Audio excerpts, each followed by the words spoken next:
காற்றழுத்த தாழ்வு மண்டலமாக வலுவிழந்து காரைக்காலுக்கு தெற்கே நடா புயல் இன்று அதிகாலை கரையை கடந்தது. இதுகுறித்து வானிலை ஆய்வு மைய இயக்குநர் பாலச்சந்திரனுடன் நமது செய்தியாளர் லாவண்யா நடத்திய உரையாடலை தற்போது காண்போம்.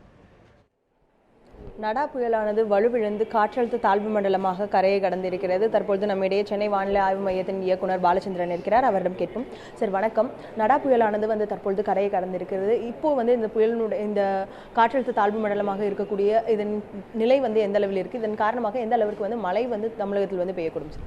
அதாவது பார்த்தீங்கன்னா, நேற்று தென்மேற்கு வங்கக்கடல் பகுதியில் இரவு காரைக்காலுக்கு கிழக்கே சுமார் 90 கிலோமீட்டர் தூரத்தில் நிலை கொண்டிருந்த ஆழ்ந்த காற்றழுத்த தாழ்வு மண்டலமாக நிலை கொண்டிருந்த நடா புயலானது தொடர்ந்து மேற்கு திசையில் நகர்ந்து வலுவிழந்து காற்றழுத்த தாழ்வு மண்டலமாக இன்று அதிகாலை 4 மணிக்கும் 5 மணிக்கும் இடைப்பட்ட நேரத்தில் காரைக்காலுக்கு தெற்கே சுமார் 20 கிலோமீட்டர் தூரத்தில் கரையை கடந்தது.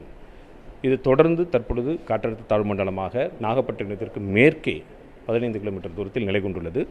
அடுத்து வரும் 24 மணி நேரத்தில் தொடர்ந்து வலுவிழந்து மேற்கு திசையில் நகர்ந்து செல்லக்கூடும். இதன் காரணமாக தமிழகத்தின் உள் மாவட்டங்களிலே பரவலாக மிதமான மழை அநேக இடங்களில் பெய்யக்கூடும்.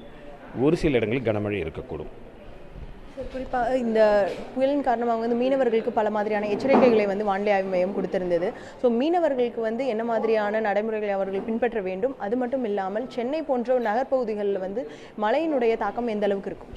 தற்பொழுது இந்த கரையை கடந்த நிலையில் கூட காற்றழுத்த தாழ்வு மண்டலமாக இருக்கின்ற காரணத்தினாலே அடுத்து வரும் 12 மணி நேரத்திற்கு மீனவர்கள் கடலுக்குள் மீன்பிடிக்க செல்ல வேண்டாம் என்று கேட்டுக்கொள்ளப்படுகிறார்கள். கடலோர மாவட்டங்களிலே காற்றானது 40 50 கிலோமீட்டர் வேகத்தில் வீசக்கூடும். சென்னை பொறுத்தவரையில் விட்டு விட்டு ஓரிரு முறை லேசான மழைக்கான வாய்ப்பு உள்ளது அடுத்த 24 மணி நேரத்திற்கு.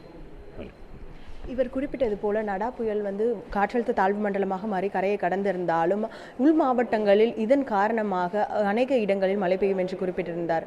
ஒளிப்பதிவாளர் பிரபாகரனுடன் லாவண்யா, நியூஸ் 7 தமிழ், சென்னை.